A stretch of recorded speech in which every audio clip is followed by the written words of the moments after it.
So hi, welcome to my 6th interview of What Women Want, Practical Pointers for Revolutionary Relationships. In today's interview, we're going to address self-mastery. And I have the pleasure of interviewing Arthur Levitan, who is a Qigong master and ordained Taoist priest.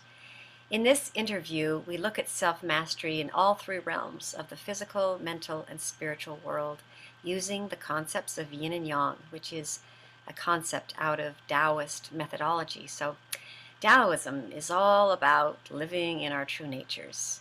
In this interview, I ask Arthur what it means for women to live in their true nature and how men can support them in living in their true nature. We talk about the ways that we can remain balanced in our interactions with others and especially in our inner world, in between our ears here. And also how to regain control of our lives and be able to be present in every moment of our existence, which is very hard to do. Arthur's a really good person to help with that. Arthur teaches CEOs in corporate companies on how to work with the physical, mental, and spiritual simultaneously, using the interlocking principles of Tao as the unifying core. It is my great pleasure to introduce Arthur Levitan. Arthur! Here we are. It's so great to see you. Good to see you too. Yeah. So, as you know, this summit is about what women want. And I know your question was, why are you interviewing me for this? Let's just get right into it. There's absolutely no foreplay with Aurora, which I think women wanted, but apparently not with you. So we don't need any foreplay, you and I. We can jump in. Oh. Well, before we begin, just so that our audience knows a little bit about you, do you want to just introduce yourself a little bit? sure. My spiritual journey started when I was around 21 years old. Let's put it this way, before that, I lived in a world of hypocrisy where I couldn't resolve that hypocrisy. I knew that the world that my grandfather told me about how people should be and try to instill in me a way of being with people was different than the way people behaved. And that caused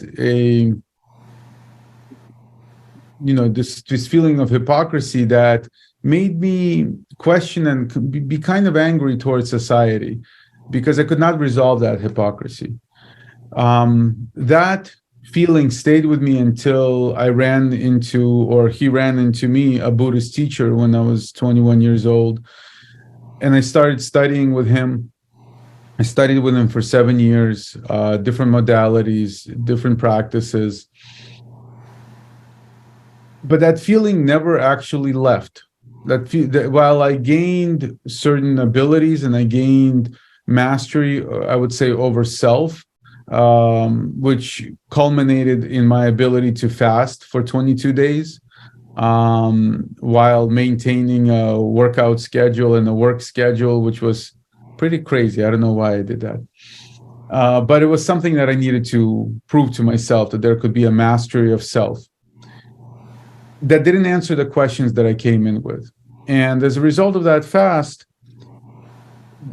several amazing things happened, serendipitous things that led to me buying a house by accident or by serendipity across the street from a Taoist temple. And understanding that at that point, because I had no teacher, I had no way of getting out of the situation again. Again, I was living in a world of hypocrisy. Again, I couldn't resolve that. And the wrong kind of feelings were creeping in. So walking across the street one day, meeting the Grand Master, who turned out to be just an amazing teacher. And got lucky again, incredibly lucky, that his wife was actually a Siberian shaman with a lineage of her own. So I'm ordained in two lineages, one in Siberian shamanism and one in Taoism, which after I left that teacher, I traveled in China since 2012, and in 2016, a temple that is the oldest Taoist temple, continuously operated Taoist temple in the world, ordained me as a master and a priest. Coincidentally, that was the temple where I met our mutual friend, Lao Shi. We were introduced together by the high priestess. She actually called me up one day after the ordainment and said, "You should know one other student." And I think she had an amazing instinct, and we became brothers, and we had an amazing relationship. So so my lineage stretches back unbroken for 2,500 years.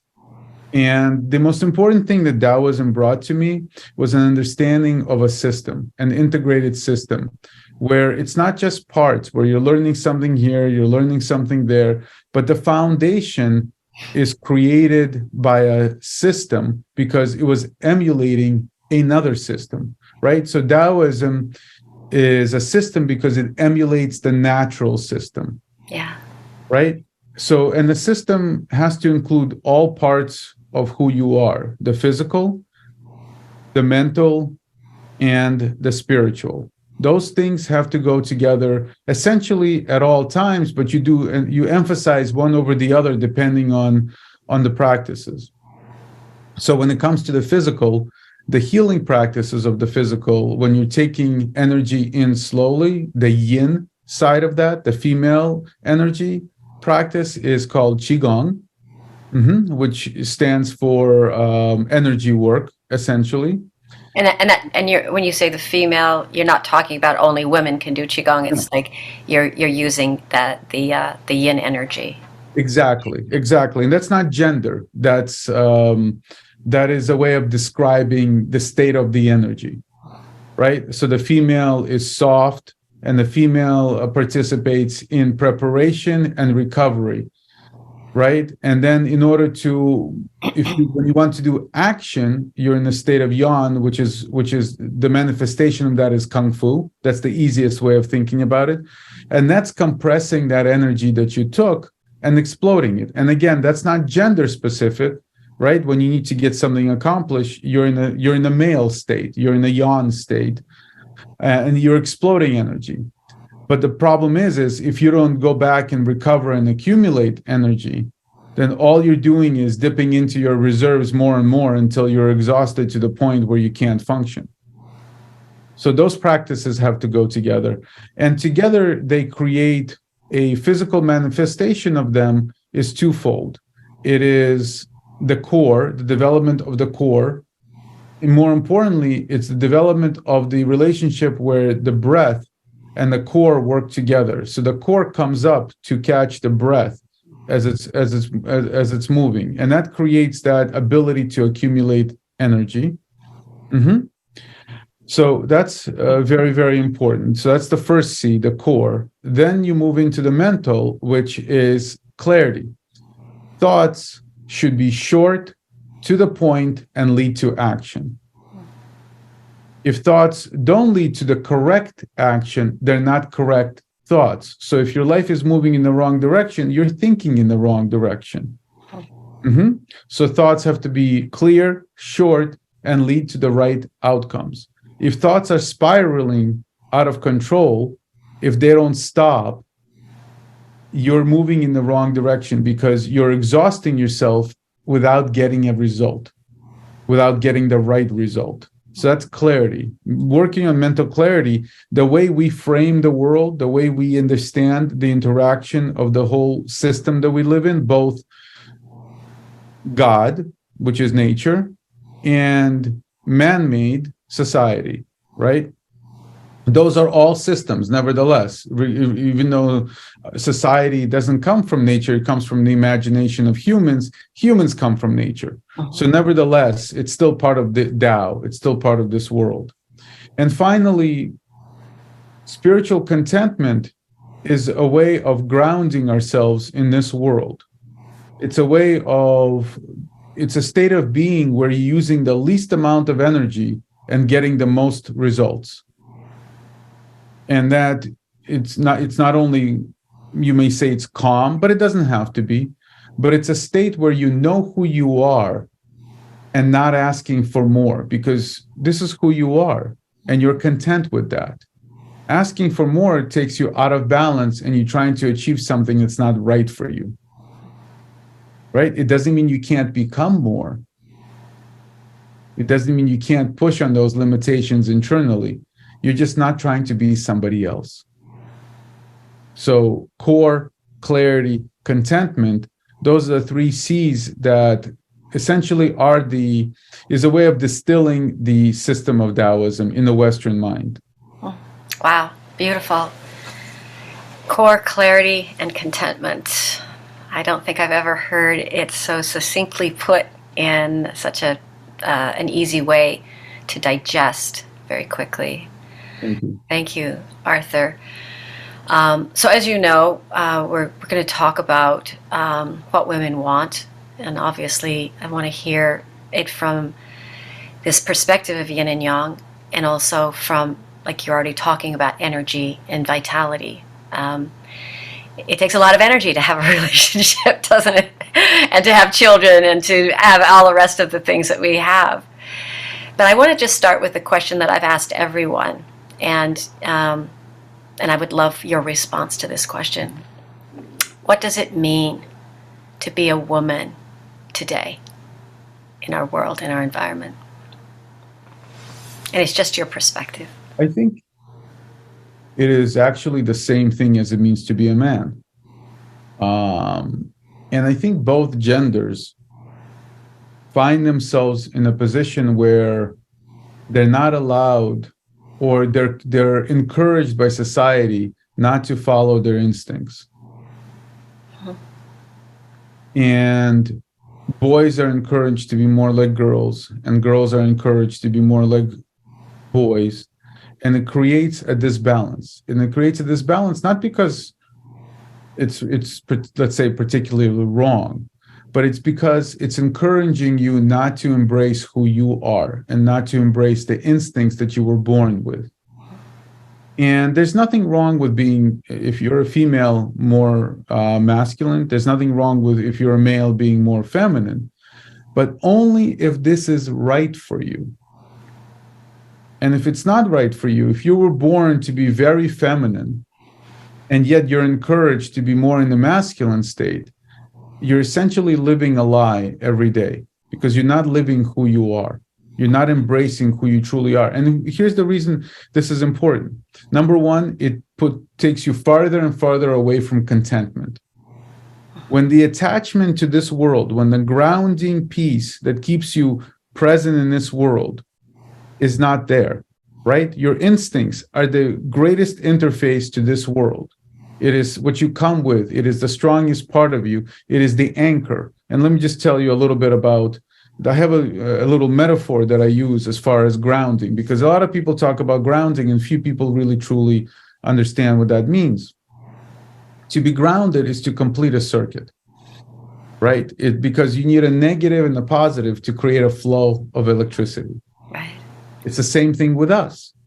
We need to be, in order to function correctly, we need to complete that circuit so energy flows through us naturally. When that circuit is broken, now we're in a state of being anxious, erratic, depressed, etc., etc., etc.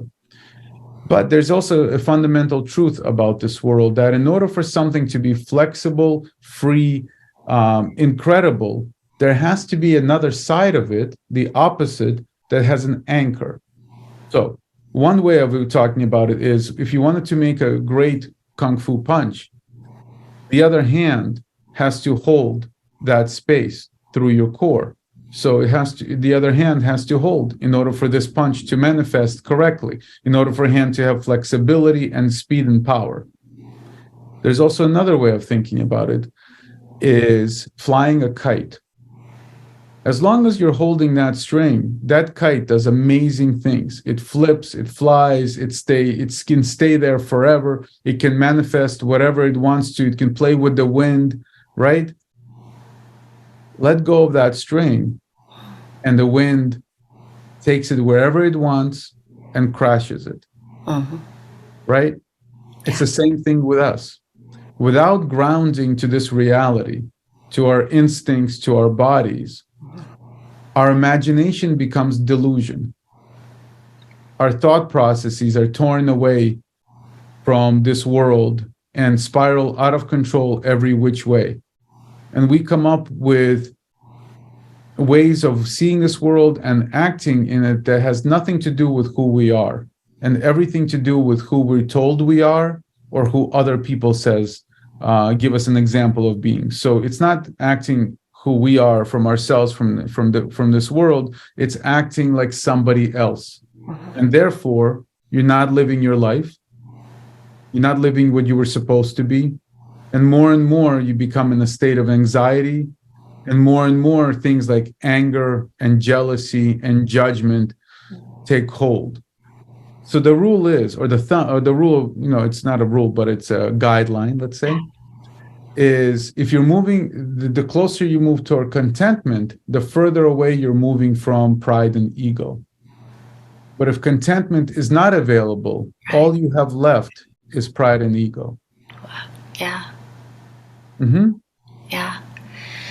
So what I'm hearing you say is just that, and first of all, we live in a world that is filled with media and images and people, wanting our attention and advertising, like, if you want this, then do this and, buy this or whatever. So the way that men and women are seeing themselves today have to do with what's out there. So we're talking about social media, we're talking about magazines, movies. Everything is a way of saying this is the way you need to look, this is who you need to be. How do you teach your students to be, especially your female students, because I think the ideal of beauty, how we're supposed to, as women, be young forever and always attractive and always want sex and all of that, right? How and then you're saying learn to be your true nature, learn to be yourself, learn to be vulnerable, authentic. How would you coach someone to do that? Because it's a scary thing to even ask yourself, what do I really want? Because this is what everybody's doing, and am I like not making the right choice? So we have to live in society. Other than if we don't, we miss the most incredible things about society, right? We can't run away to the mountain. I mean, we can, but we're going to miss things like being able to fill a glass of water without worrying about that there are parasites in it. You've Right? lived in a mountain before. We're going to miss taking hot showers. We're going to miss the ability that if we're not feeling right, an ambulance can be at our doorstep within several minutes. And there's people who dedicated their lives in a hospital to make sure that you are feeling right. So society is an incredible, incredible place. And for us, the most important thing is not to push it away, but to embrace it and to understand what it is and what it isn't. On one side, it provides a lot of amazing things. On the other side, it provides a lot of destabilizing things. And to understand, to mitigate those destabilizing things is what's important here, while embracing the fact that this is a wonderful, beautiful place to live, right? So you can't push everything away, right? Throwing the baby out with the bathwater is the old expression. To understand that the things that are coming at us in social media, in movies, etc., aren't real, right? They're based on somebody's imagination, and they're based on not only their imagination, but their imagination torn away from the grounding of this world. So they created that out of fantasy, out of delusion, and they're really good at propagating that, or they're good at propagating that because they need to make money. Whatever the reason is, it's not relevant. They're following their path. That's all it is. For us, and especially for women, it's important to, once again, the mantra is it's not real. If it isn't real, then what is? Well, who are you? Right? One of the things that's most destabilizing for women, I feel, is being torn away from their natural cycles, that you have to show up the same all the time, regardless of where you are in your cycle in that particular month. Regardless of how you feel inside, you have to pretend that you're the same, or men get triggered, or men think that you're a bitch or something like that, right? So you can't express who you are. So the most important thing is to have practices that allow you to sink into that. So things like breathing and qigong, and to some extent meditations, allow you to embrace that without having the need to go and express it everywhere, because it's counterproductive to do so. People won't accept that, and you will wind up missing out on the good parts of society because you'll be pushed away. Mm-hmm. Right. The hardest thing about this practice, just about for everybody, is to not judge society. Yeah. Right? We start with the practice of not judging ourselves, of accepting ourselves for who we are unconditionally, without separating into parts, right? Society wants us to create parts. We want to remain whole. So the practice starts within ourselves. Don't judge yourself. Accept yourself unconditionally for who you are. Well, the thing is, in order to actually work with this juggernaut called society and not fall victim to it, it starts with not judging it. Yes, social media has really unpleasant effects where you're seeing everybody smiling all the time, and if you're not feeling like smiling that day, it's very triggering. And yet it has good effects where you can now meet people from all over the world that you would have never been able to. Yeah. You can communicate, you can create communities in ways that was never ever possible, right? So let's take it for what it is. Instead of judging it, good and bad, let's take it as a tool. Well, if it's a tool, then it's a matter of how we use it. A hammer very much is the same kind of tool, and it could be used to build a house, or it could be used to cave the skull in of your neighbor. It's your choice how you use it, but it doesn't make the hammer good or bad. Same thing with social media. Same thing with all these messages. It's all a matter of understanding that it's a tool without judging it. This is not easy. This is a very difficult practice. I speak about it. I make it simple, sound simple, but it's not. It's a journey. And it starts with understanding how to look at it, right? We talked about the clarity of thought. Yeah. How do you frame the world? Where's the foundation? Where's the understanding? And you still get triggered. But that's the lessons, is that you work with it. And maybe today you were able to deal with it only 1%. That's phenomenal. Because maybe tomorrow it's another percent. And sooner or later, that adds up to a very big number. And you were able to deal with these things better and better and better. But until you do, it's important to have someone in your life that helps provide grounding. That helps, whether it's somebody like me, and there's very few of us per se, but there's a lot of people who are amazing at holding space, amazing at providing grounding. It's important to have people in your life like that. The thing about any journey, whether you're going to take a walk in the forest or it's a spiritual journey, we're not designed to do it alone. It's no fun alone. This is why sex is better than masturbation, for the most part, if you do it. Right? We're designed to do things with someone. Part of our design as human beings is we love shared experiences.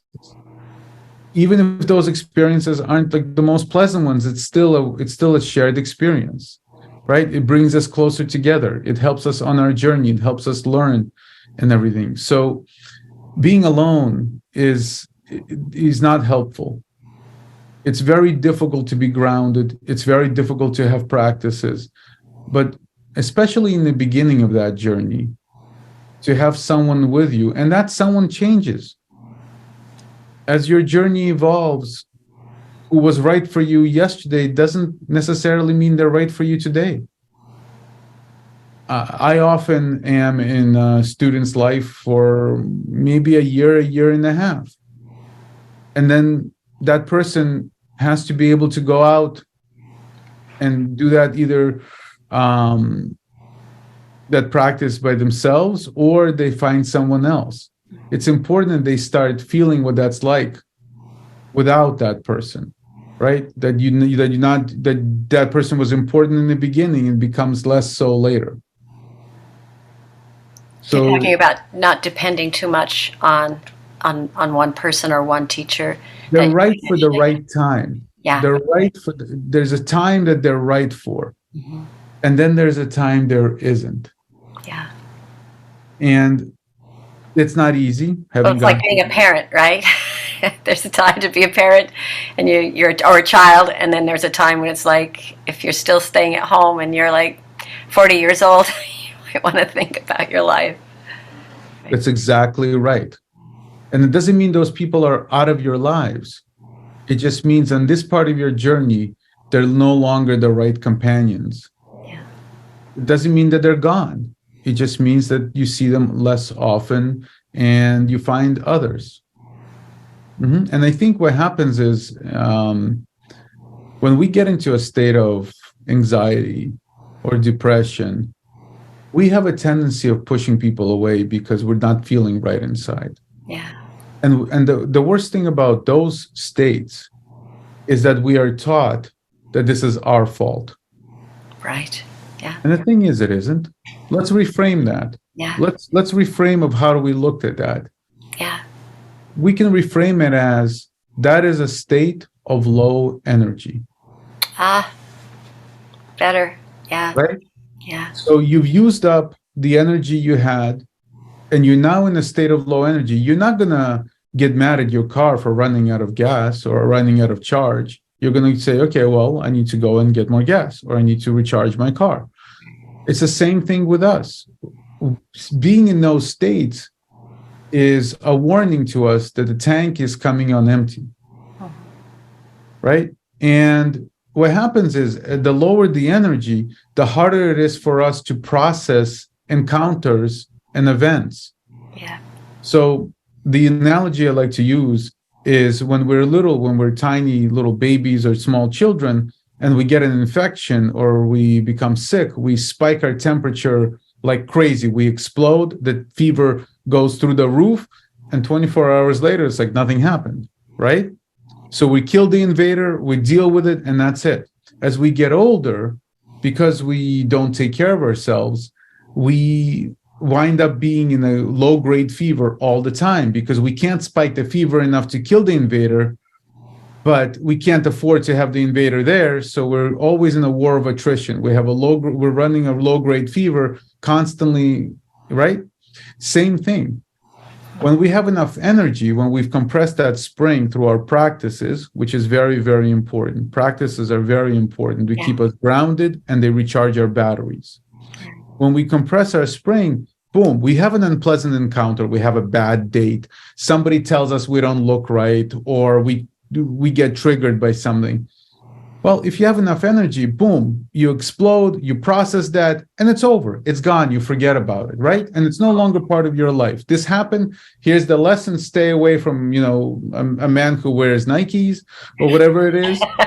Whatever the lesson was, or, somebody who lives at home until they're 40, that's not a man you want to be dating. I mean, there's the lesson, right?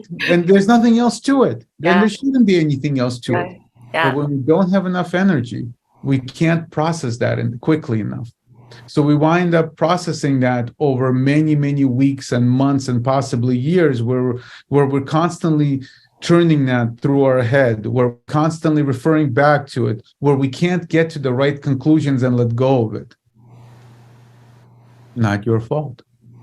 You ran out of energy and just didn't know the signs. And you're living in a low state of energy. So don't judge yourself. Grab a practice that reverses that accumulates energy. And there's many of them out there. Yeah. So that was the next question. How do you get energy? Right. How do you do this? So breathing is the most important interface we have as far as energy generation. And the better the breath, the better the pumps are working everywhere as far as creating that energy. The energy is generated by the breath, but it's accumulated by the core, by the dantian, below the belly button is called the ocean of energy translates. That's essentially where your battery is. But the charge comes from the breathing. And why we know that is not only for thousands of years of practices, we know that that's the only thing that actually separates life from death. Right? Because you can stop eating, like I've proven to myself for a long time. You can even stop drinking water. It'd be less than, but it will be days and possibly longer that you can survive. How long can you survive without breathing? Not very long. Less than 5 minutes. Right. Yeah.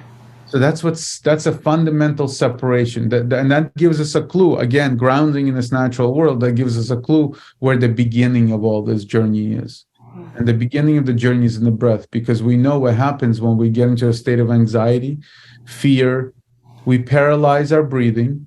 We stop breathing. So when you stop breathing, the first thing that happens is your oxygen level in your blood goes down.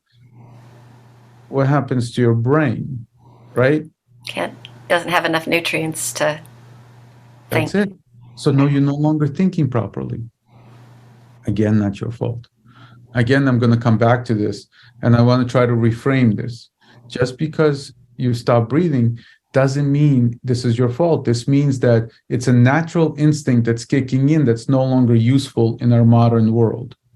When we were developing as a species, living in the forests and the jungles, wherever we were living, we were always overmatched by huge predators. Always. We didn't have the best teeth. We didn't have the best claws. We couldn't run as fast. We couldn't climb as fast. I mean, literally, there weren't many tools that we had. It's amazing that we survived this long as a species, right? And only through our interdependence and cooperation with each other, again, don't be alone. Right. Were we able to come together and survive, right? But the natural instinct, when you sense a predator, when you have a click of anxiety, right? And anxiety from your instincts, it just hits you.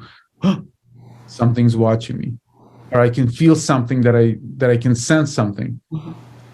The first thing you do is you stop breathing.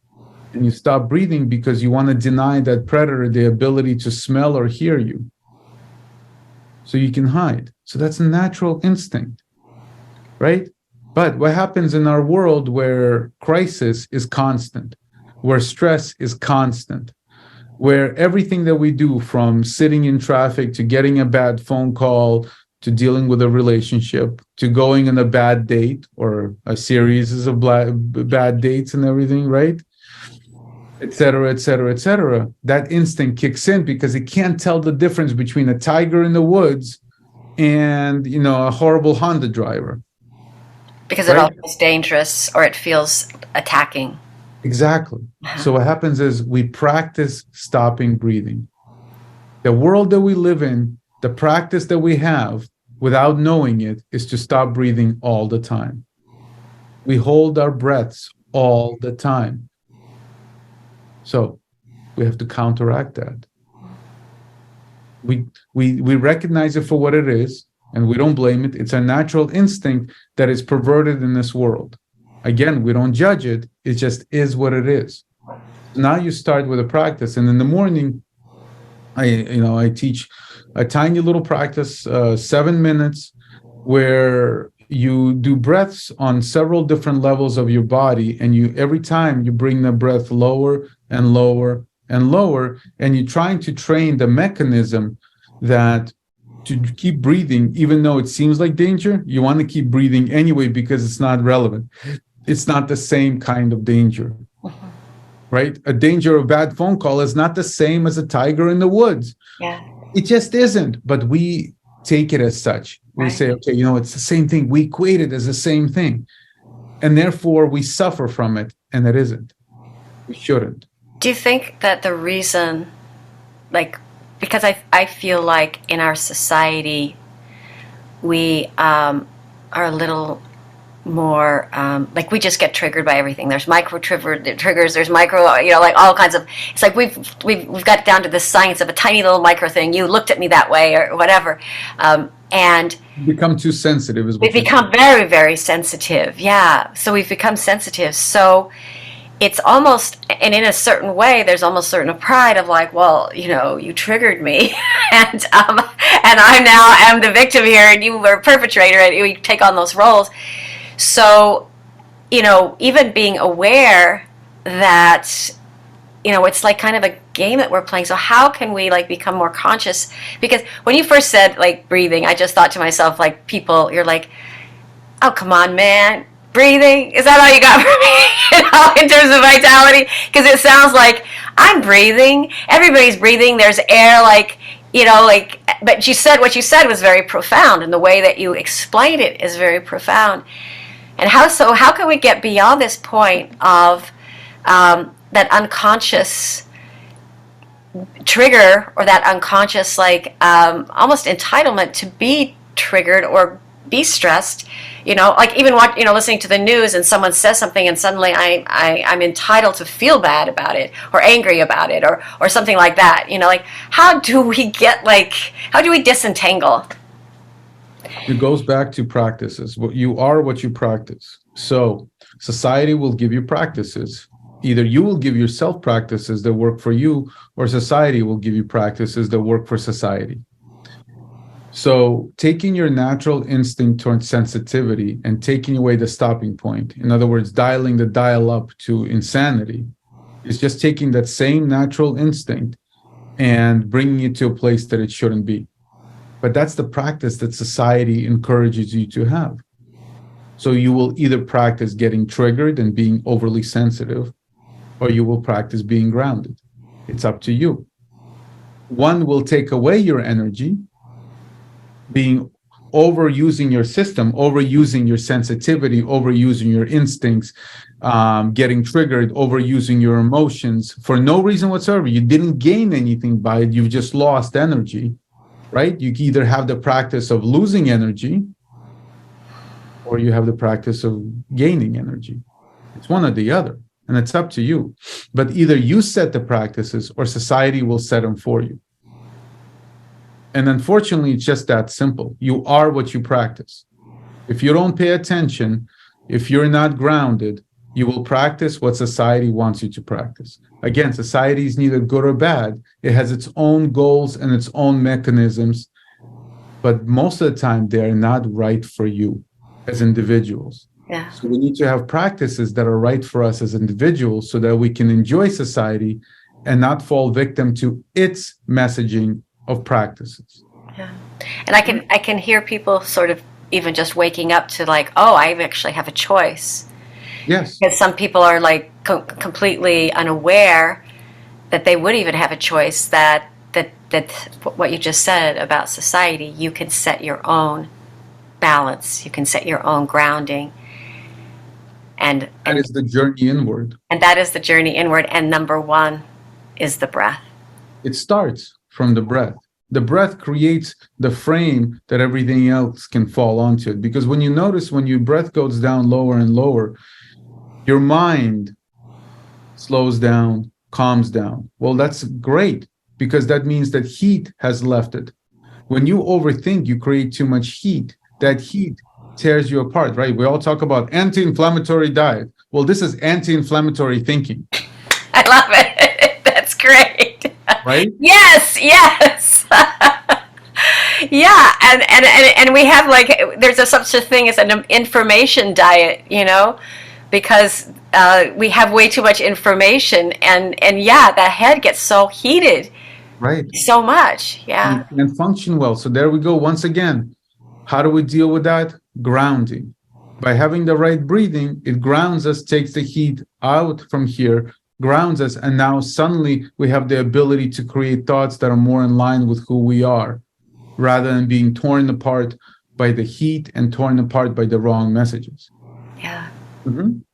So in an emergency, and we're all in a crisis. We're all in an emergency. I had an amazing kung fu teacher who was a warrior, a soldier, survived many battles, and he taught me lesson number one: in an emergency, only the simplest things work.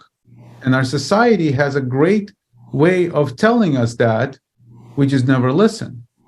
Think about when you get on a plane. What do you hear first? In an emergency situation, put on your own mask before you put on your child's mask. Right. So the simplest things only work in an emergency, the simplest things, right?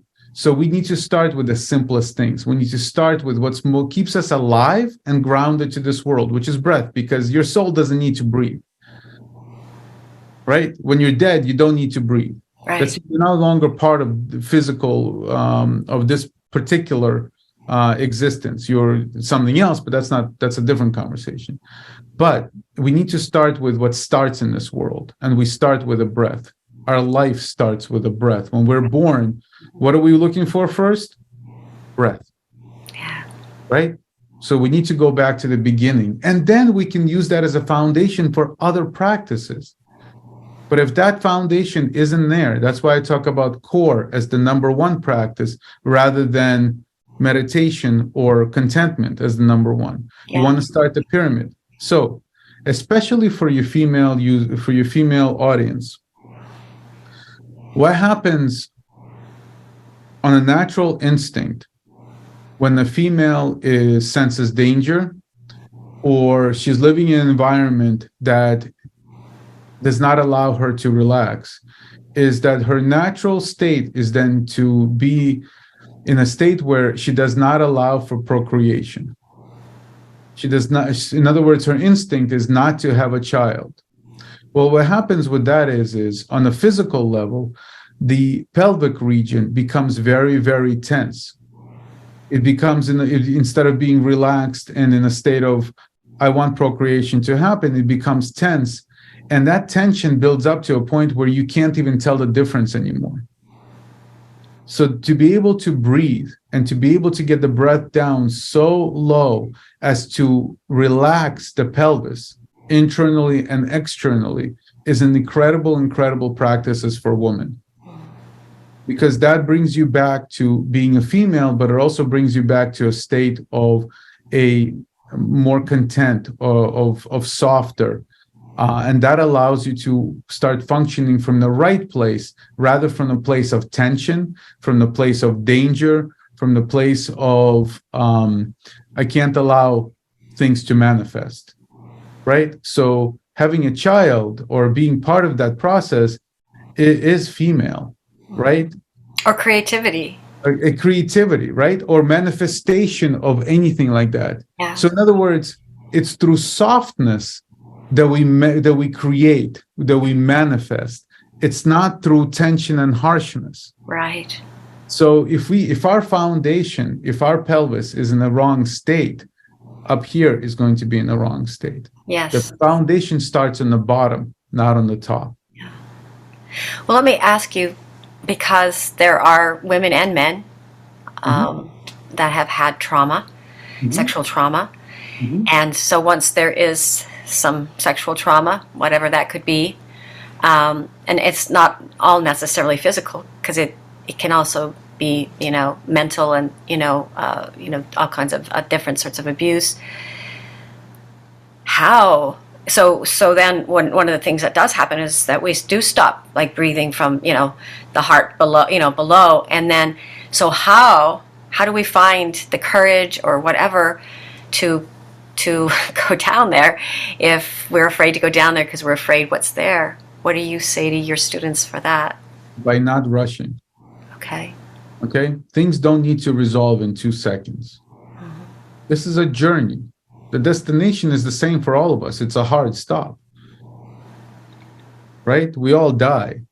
So the power is in the journey, not in the destination.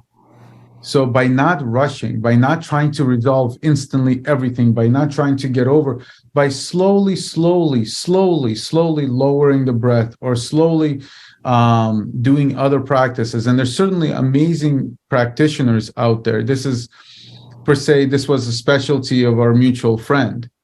I would say this is what he was trained in. This wouldn't be my specialty. It wouldn't be something I can talk to as an expert about. But I can tell you regarding any trauma, the reason that Qigong works for trauma is because of the female state of mind and the female state of practice, the energy. What does that mean? When you say that, you mean yin. Yin. Yeah, yeah. I just want to make sure people understand that. The yang, the male, wants to go to the problem, to the pain, to the trauma, deal with it, resolve it, blah, blah, blah, tear it apart, do whatever it needs to do. Yeah. It doesn't work because, like everything else, somebody tells you yes, you tell them no, because that's freaking how we're designed. Right. Same thing is with our bodies, the same thing is with our emotions, everything. The moment you say, this is what you got to do, it's the moment it goes, Yeah, you go like that. Yeah, exactly. There's something that comes up. Yeah, right. Yeah. But the female energy, the yin, the way it deals with it is it doesn't deal with it directly. It works around it. It spirals around it until it creates the environment that the trauma is no longer there. It doesn't deal with the trauma directly. It changes the environment so the trauma no longer belongs there. Wow, that's the pain beautiful. No longer belongs there. Yeah. So instead of going at it directly, work around it, work on other parts of you until the whole system changes so that it naturally goes away instead of you trying to make it go away. Trying, forcing. That's the yan, that's the male state. Nothing wrong with it because it has very much good uses, right? You want to get ahead, you want to have ambition, et cetera, et cetera, et cetera. You know, you want to have kids, you need that yan doing what it's doing, right? Otherwise, nothing is doing. Exactly. Right? So there's places for it, but we live in an environment that is too saturated with yan, that we forget how to relax. We only work on tense. We forget how to relax. Our bodies forget how to relax. Our minds forget how to relax. Our emotions forget how to relax.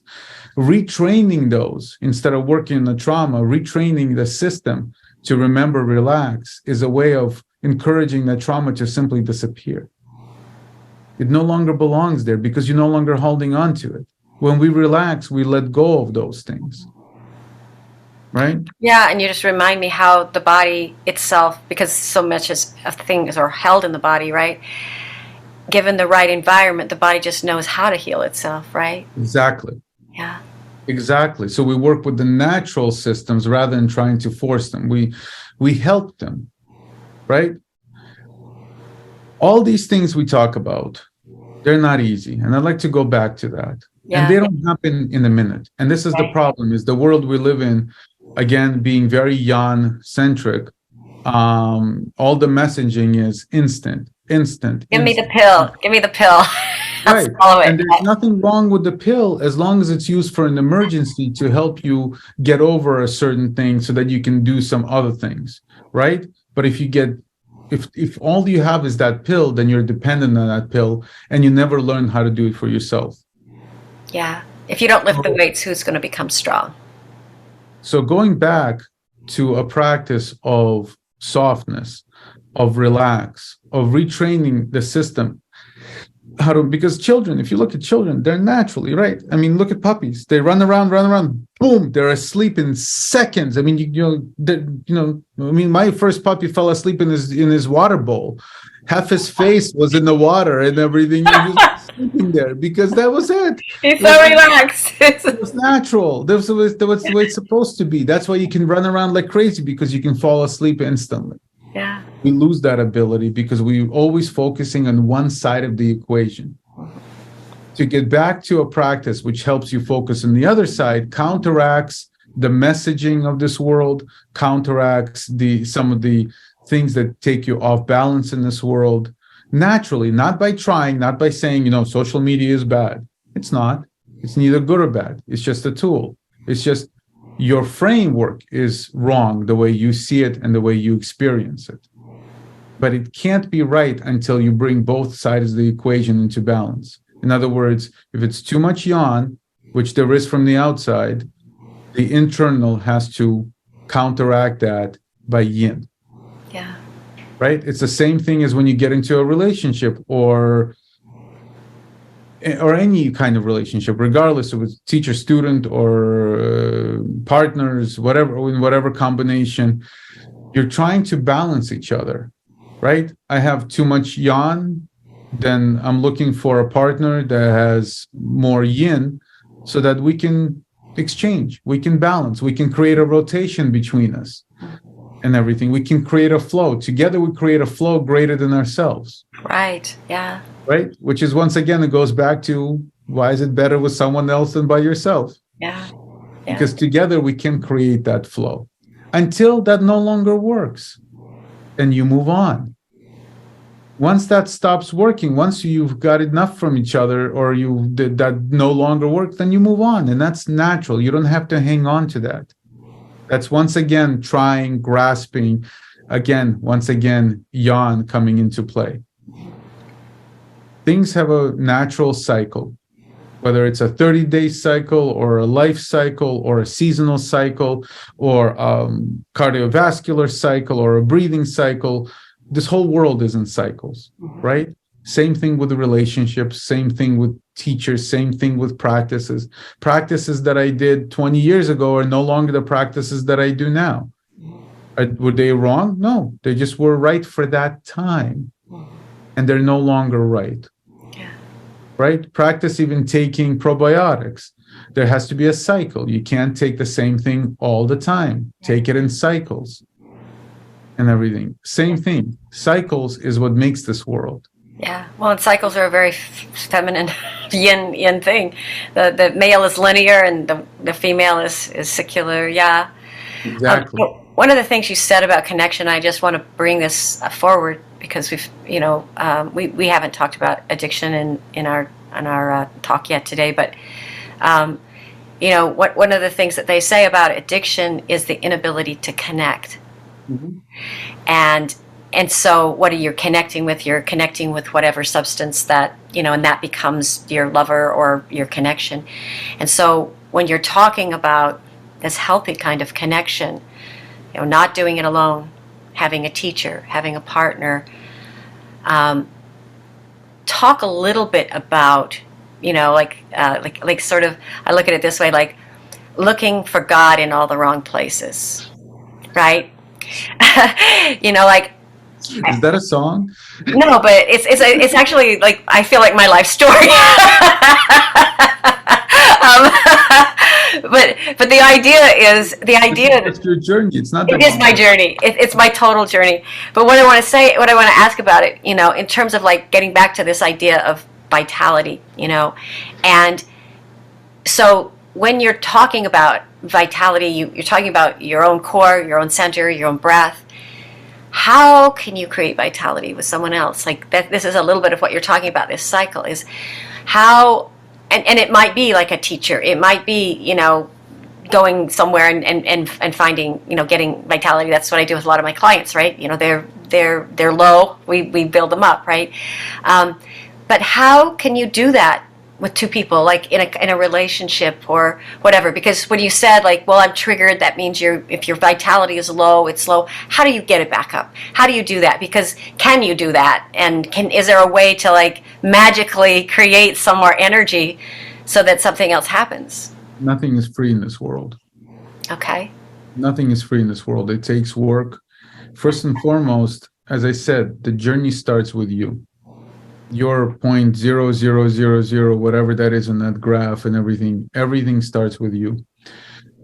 Within yourself, creating the right structures. And this is one of the things that addiction takes away, or as a result of addiction, is there's no structures inside to help you deal with it. And the structures we're talking about is, once again, core, clarity, contentment. Creating the right foundations, creating the right structures. No partner can do that for you. Nobody can do that from the outside. I can help guide, but I cannot develop that for you. Uh-huh.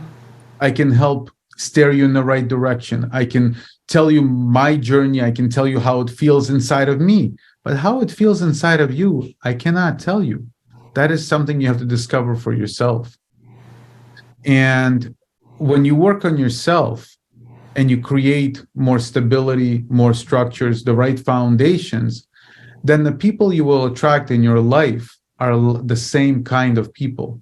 In other words, you won't create a codependency where you're just triggering each other and ratcheting up the wrong cycles, right? Because you're both trying to balance and you're both out of balance, and it's just not possible, right? Which is what we're using.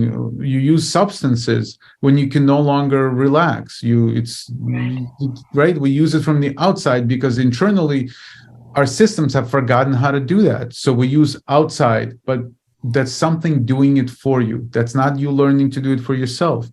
That means you're dependent on that always. Right? You come home from a hard day, you have several drinks. Without those drinks, you can no longer relax. Well, the problem is those drinks come with their own problems, right? You're putting toxins in, your system is already exhausted. And on top of that, you're giving it the task of now clearing out all those additional toxins. Nothing wrong with drinking as long as you understand where it belongs in your life. If you're using it, again, to relax, or you're thinking you're using it to relax, all you're doing is loading up your system with more work to do when it's exhausted. Exactly. So you're spending more energy. You're spending more energy. You're spending more energy. All these things, they start from you, from inside. Start by working on yourself, and then you will be shocked at the kind of people you will attract. You will be shocked at the kind of people who will come into your life. Because when you're in an incorrect state, you will attract people who are also in that incorrect state, and you will ratchet each other up to the wrong state. When you are moving in a more grounded state, you will attract people who go, oh my God, that's awesome. I want to be next to that. So the quality of people that will come into your life, naturally, you will go, oh, that's just a coincidence. It's not a coincidence. Who you are, the energy you exude, the biofield that you have when you walk into the room, that biofield interacts with all the other biofields and goes, aha, that's a match. I like that. And you will attract the right person because they feel that instantly as well. Yeah. So it doesn't start from them. It starts from you. And that's where it begins. And then the right people come into your life, and you will see that naturally. And naturally, those people will change over time.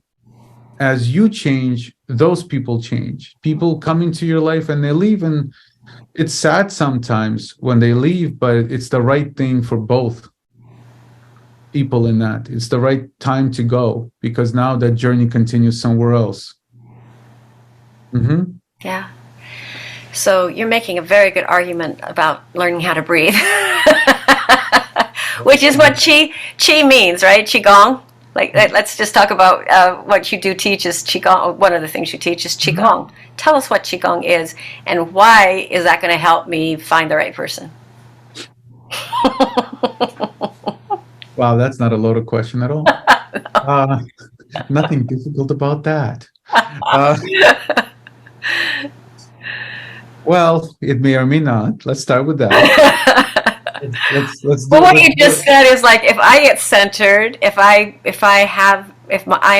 core is clear, yes, eventually, and connected. Not instantly, not that I'm going to go breathe right now, walk outside, and poof, the girl of my dream appears. No, it doesn't work that way. It does not deliver the right kind of female to my door. So Qigong, it was developed as a healing practice essentially to the flip side of martial arts. So there's martial arts, which is the explosion of energy, yang, male. And then in order to be able to accumulate energy, they developed healing practices, which were yin in nature and female, and were a way of bringing the energy in slowly, compressing it slowly. That means the breathing has to be slow. You can that's not slow breathing, right? The breathing has to be slow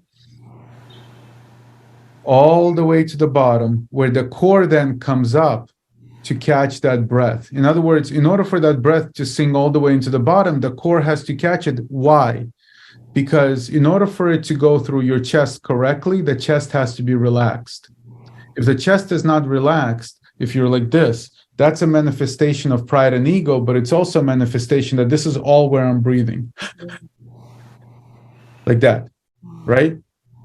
And in the Chinese medicine, there's a postulate, let's just say, that you are born with certain amount of breaths. Right. Yeah. Once those breaths run out, your life runs out. So if I'm breathing like this, shallow, I'm using all those breaths quickly. If I'm breathing deep,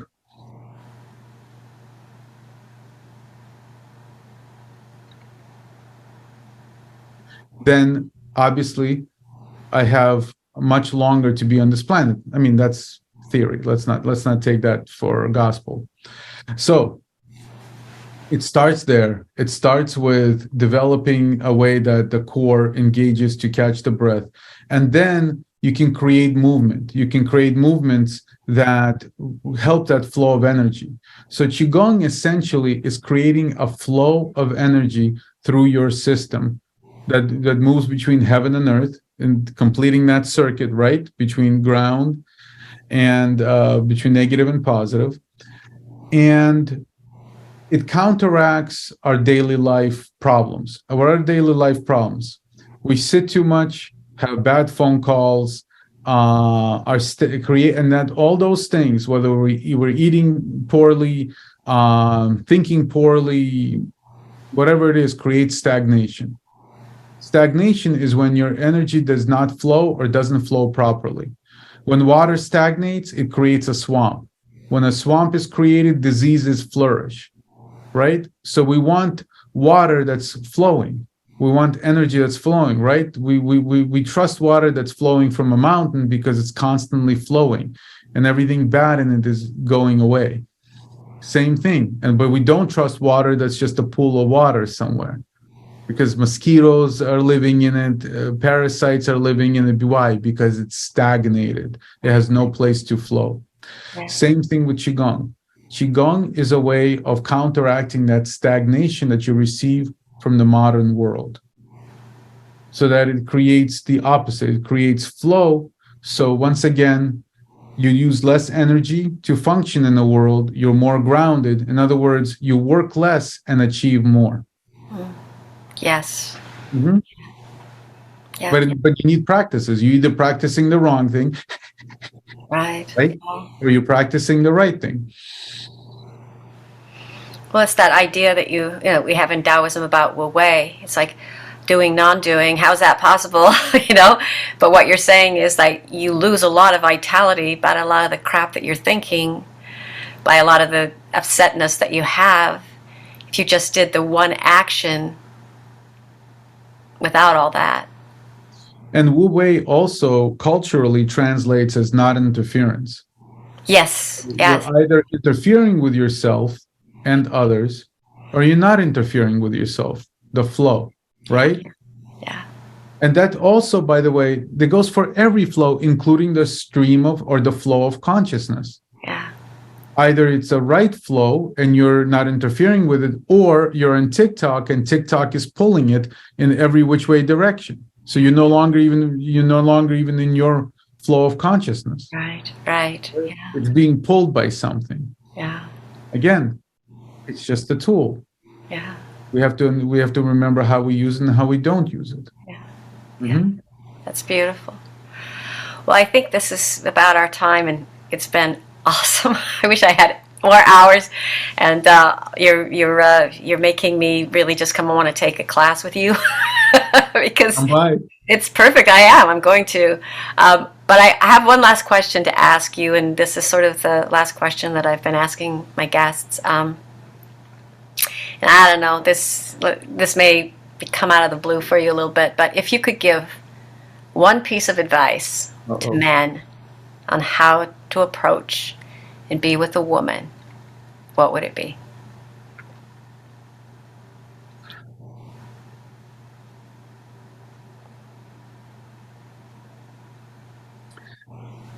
So my advice really is no different again than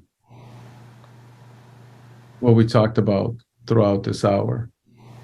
by working on yourself and getting yourself grounded in who you are naturally, those things will happen natural. In other words, you don't have to think about how to approach them. You just are. You're not trying to be someone. You just are who you are. And either that woman will find a match in you or she won't. But forcing that is not going to create a good situation.